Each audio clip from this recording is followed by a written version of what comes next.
Hi, my name is Biodun Omosaku, and in this short video, I want to teach teachers something that I consider very important for us, particularly as school is just resuming. I want you to practicalize what I want to teach you in this video, this term, and I want you to feed me back on the results that you got at the end of the day.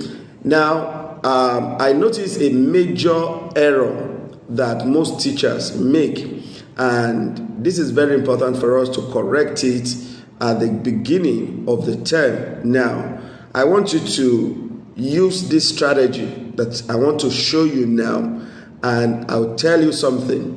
You will come back with testimonies. If you are a school owner and you are watching this video, I want you to circulate this video to all your teachers. It's important that every teacher should see this. Now, I want to talk about how to engage children's mind, your students' mind, before engaging their brains. You need to engage their minds before engaging their brains. Now, the problem is this.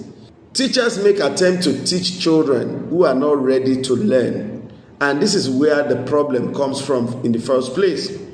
You see, one thing we need to realize is the fact that there is similarity between teaching and farming. Now, can I ask you a question? Can you plant on a ground that has not been cultivated, a bushy area?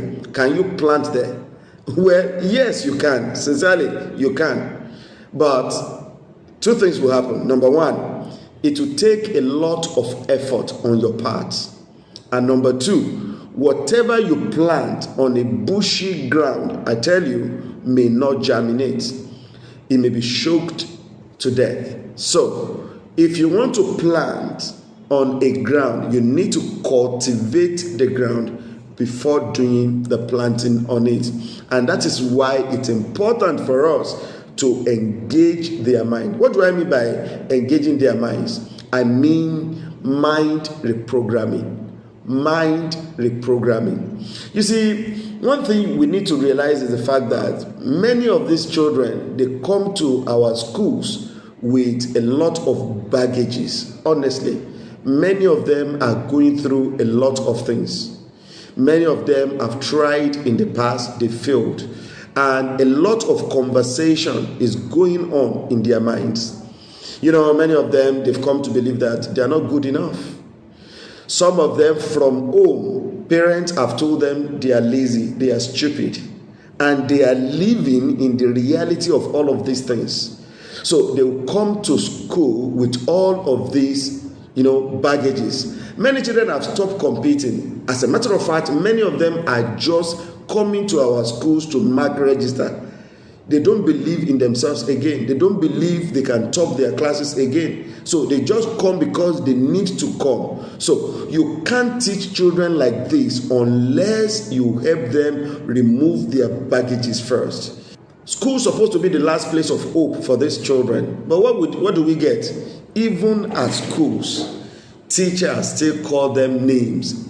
They give them different labels. Olodo, Itiboribo, Wawa. And when you tell children all of these things for a long period of time, they begin to live in the reality of what has been spoken to them. Can I tell you something here?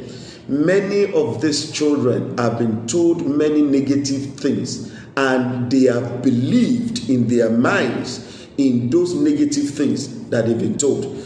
And for we as teachers, when they come to school, you don't try to teach them. Learning will not take place with all of these baggages in their mind. And I'm going to prove this to you clearly. Now, how do we help them remove their baggages? How do we help them remove their baggages? How do we help them believe in themselves?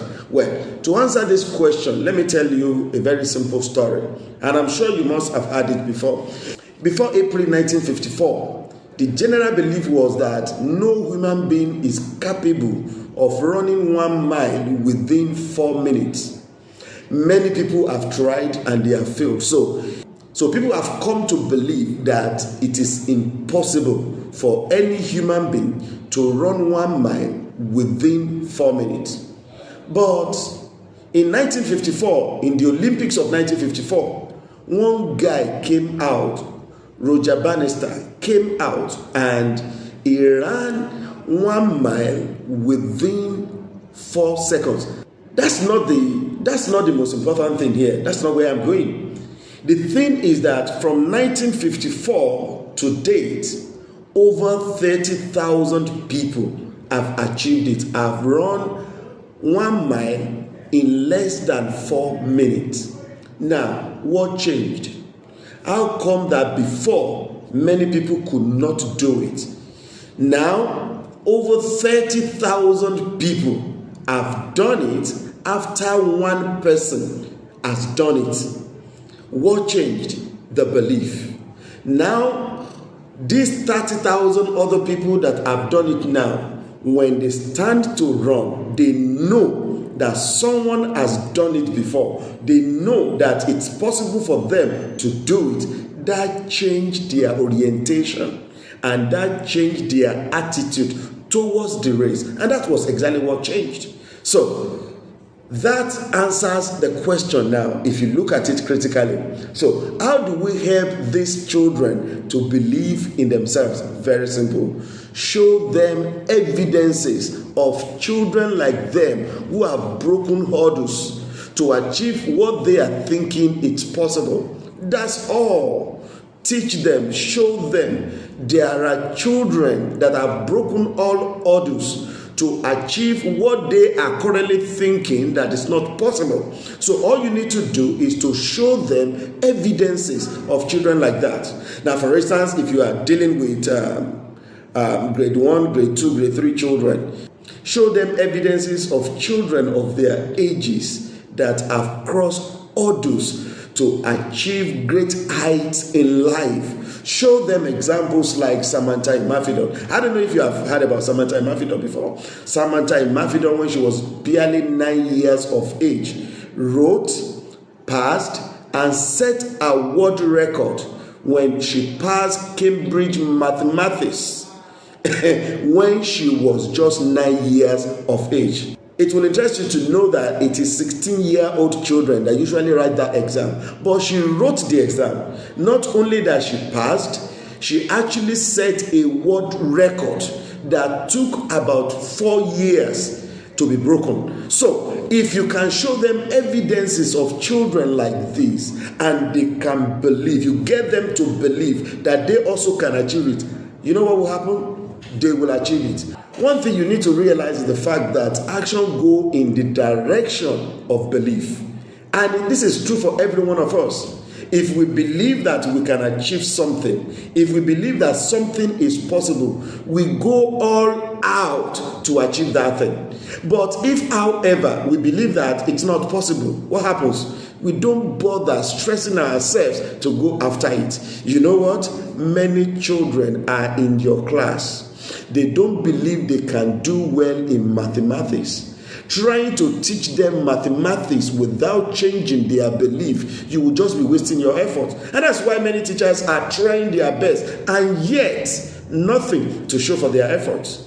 Children are not improving. If you want improvement in your class this term, all you need to do is to work on their minds first. And I want every school to take this seriously. Let's have sessions where we motivate and encourage these children. And I've told you how to go about it. Gather evidences, stories of other children that have crossed hurdles to become who they are today. And we are living in the days of information. You have the information about children like this all over the place, scattered all over the place on the internet. Gather it and gather the children, motivate them, and you will see many of them, they will begin to compete in the school. If in your school it is the same child that came first last session that is coming first this session, something is wrong. Honestly, you need to motivate and charge these children more. Many of them are there. They will do well in learning if only we can motivate them. Once they can believe that it's achievable, they will go all out to make it happen. So the starting point for our teaching this term should be from mind reprogramming. Mind reprogramming. We need to cultivate the ground of their mind before we begin to plant on it. Make them know and believe that they can achieve greatness in learning. Make them know and believe that they can be ahead of their peers by 2 classes, by 7 classes. Show them examples of people like Samantha Imavidon. Show them examples of people like Esther Okade, who entered university at age of 5 years old. Gather examples of great children like this. Oh, some of them will think in their mind, those children must be geniuses. Can I tell you? Esther Okade wrote the exam the first time, she failed, and she wrote it again. Let them know that failure is part of learning. They should not be afraid to fail. These are the things we need to tell these children. Make them know and believe they can win scholarships. Make them believe in them, pump them. Make them know that no child is better than them. Show them the power of the human brain. I have taught many teachers and I've shown you the power of the human brain. Show them. Don't just know these things. Show these children. When you show them, you know what you will do? You will make them to believe in themselves. And once they believe, they can do it.